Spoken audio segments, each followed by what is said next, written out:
Hi, it's a Sunday morning, and that means it's pancake time. Now, I've been making pancakes weekly for about a year now, so I think I'm getting pretty good at it. Now, just to let you know what kinds of things I put in my pancakes. Well, I sort of rev up my pancakes, but my favorite ingredient of all pancakes is strawberry pancakes. So there I've just got 3 strawberries at the ready, chopped up quite finely for this mix.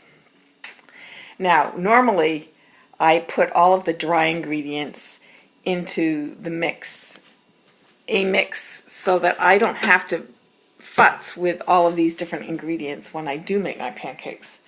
So here's what I put into my mix. I put in grounded up flaxseed, whole wheat flour, a little bit of buckwheat flour, a little bit of baking soda, about maybe a teaspoon for every third a cup or so, and then the last ingredient would be some salt.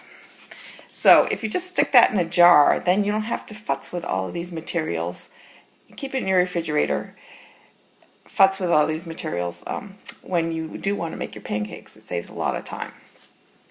Now for the wet ingredients, if I had cottage cheese, I would be putting cottage cheese in right now, but I don't have cottage cheese, so for the wet ingredients, I'm using the whey off of yogurt. Now when I open this yogurt, if I could with one hand, the liquidy stuff makes a good thing to put into your pancakes. And then I've got my buttermilk right there. I've got some coconut milk. It gives a little bit of creaminess. I put just a little bit of oil in it. And then I've got maybe like a scoop of chia seeds just to add a little bit more protein. And I love to put shredded coconut in my pancakes also, just to give it a little more texture. But it's the strawberries combined with vanilla. Here's the vanilla. And I'm just using a little bit of vanilla. You really don't need much. Like 2 drops, literally 2 drops. Don't put in a half a teaspoon or you'll just be vanillaed out. And of course butter. And the butter I use just in my griddle, on my griddle. Now it's important to get your griddle hot. So I take my little trusty GE stove and I turn it up to 4. I don't have to go to 5 because I know 4 is going to get it hot enough.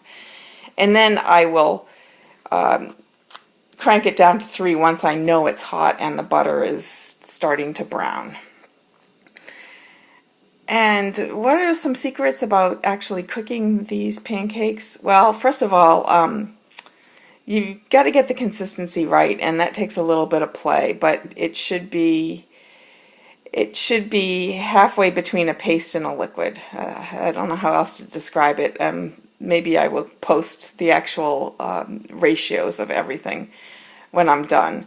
For the baking powder, make sure that when you put it in, you don't have any clumps. Just really disperse it. I usually pinch it with my fingers just so that there's no clumps of the baking powder in it.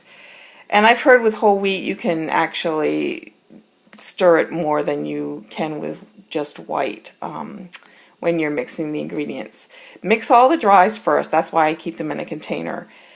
And then mix in your wet materials, and the chia seeds and the strawberries can go in at the end, and even the coconut.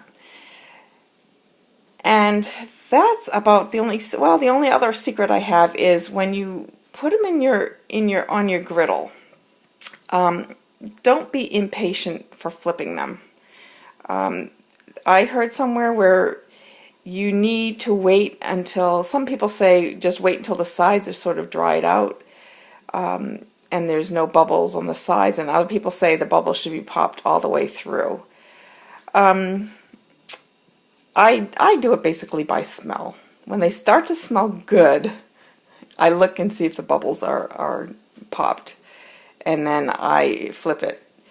And I tend to like it a little bit on the dark side, but it's a very fine line between smelling good and starting to burn. So you just have to keep an eye on them, but don't be too impatient. And that's all my advice for today on making my favorite pancakes. Happy Sunday.